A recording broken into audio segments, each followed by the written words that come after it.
Okay, so in this part of the examples, we are going to be given two sides and we are finding an angle. Please do take note that every time that you're given two sides and you are finding an angle, please, you're going to use the 3 ratio, meaning you're going to either use SOH, CAH, or TOA. Every time that I see that there's an angle involved, whether I'm finding the angle or maybe I have an angle in a side and I want to find another side.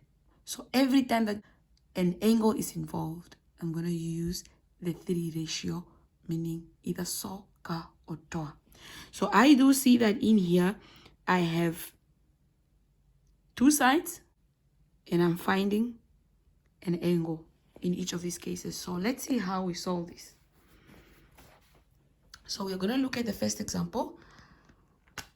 Take note that for you to know which ratio to use, whether SOH, CAH, or TOA, we are going to label the two sides that we have. Don't try to label the third side because that might confuse you. Remember, don't do that.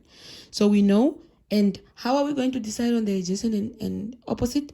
We're going to use the angle we are trying to find to make that decision. So we know this is like our angle of focus, whether finding or given it. That's what determines which one is going to be your adjacent, which one is going to be your opposite.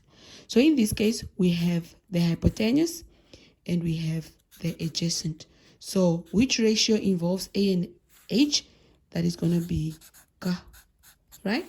So we are going to say cos, and remember, cosine or tan should always be next to, or should always be with the angle, which is y in this case. So we have cos y is equal to adjacent, which is 8 over hypotenuse, which I see that it's 10, right? Make sure you don't put a wrong, like make it 10 over 8 while it's supposed to be 8 over 10, because that might give you an error and you start thinking there's something wrong with the question when there's actually something wrong with your calculation. So you don't want to put yourself in that confusion. You just want to make sure that you have your things right. Write your ratio down, follow your ratio, and make sure that everything is where it's supposed to be. Now we are trying to look for y. Now I'm going to teach you how we find y. So what we do is we're going to get y, we're going to take our calculator and we're going to say y will be equal to cos inverse of cos. How do we get that?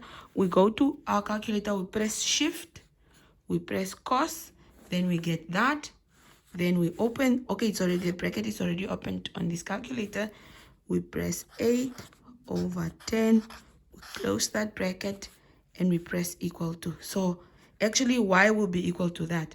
So we press that so that we can get the value of y. So we are trying to actually remove the cos to just leave y alone. So cos is supposed to go on the other side because we only want y, right? But we don't just take it that side. We don't take it by dividing because it's not the same. So we take it by taking the inverse of cos. So what we do is we press shift, we press cos, we get that, open a bracket, we have our fraction, 8 over 10. We close that bracket, we press equal to, and we get that our angle is 36 point. We're going to give it to 1 decimal place since angles should always be given to 1 decimal place. So we have 36.9 degrees since we are finding an angle, right? So you just want to practice on your method. So what did we say? We still label the side that we have, the sides that we have, and then the angle that we do not know will determine which one is the adjacent, which one is the opposite. And since it's the angle that we're trying to find, this will be our adjacent and that is our opposite. We only label the two sides because we don't want to get confused. If you put your O there unconsciously, for some of the learners, you might find that you end up choosing that O just because it's there. But if it's not there, you are likely, you don't see it, so you don't get confused. So we write our ratio. We're going to use CAH because of the two letters. We are guided by this ratio to write our calculation down. So it will be cos y will be equal to 8, which is our adjacent, over 10, which is our hypotenuse. To get y alone, we take an inverse of cos by taking shift cos, then we get that. It already comes with an open bracket for some calculators, for some it's not. So you can basically open it yourself, or you can simply just put 8 over 10, then you press equal to, then you get your angle. That's how you actually get your angle. Okay, this example you must try to pause the video first, then you try and solve it, see if you're correct. You come and continue. Because of this angle that we have, this will be our opposite and this will be our adjacent. Excuse that mess now.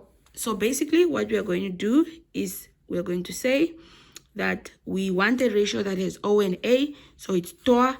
So we're going to use tan y is equal to opposite. Don't go make it adjacent over opposite when it's TOA. That's why it's rather important to write your ratio first, and then you're guided by that ratio to do your substitution. So I'll have tan y, because t is first, opposite is your numerator, so your opposite is your numerator, over your adjacent, which is your 4. And then you have that. So remember, now we are going to say shift, so y will be equal to tan inverse, and then our 3/4, we close our bracket. So we have y will be equal to, so we take our calculator, we say shift tan, since we have tan, and then we have our fraction 3 divided by 4, close that bracket, and then we get 36.9. What a coincidence. 36.9. It's not always 36.9, please. It's just a coincidence. Né? So you want to make sure that you practice on this.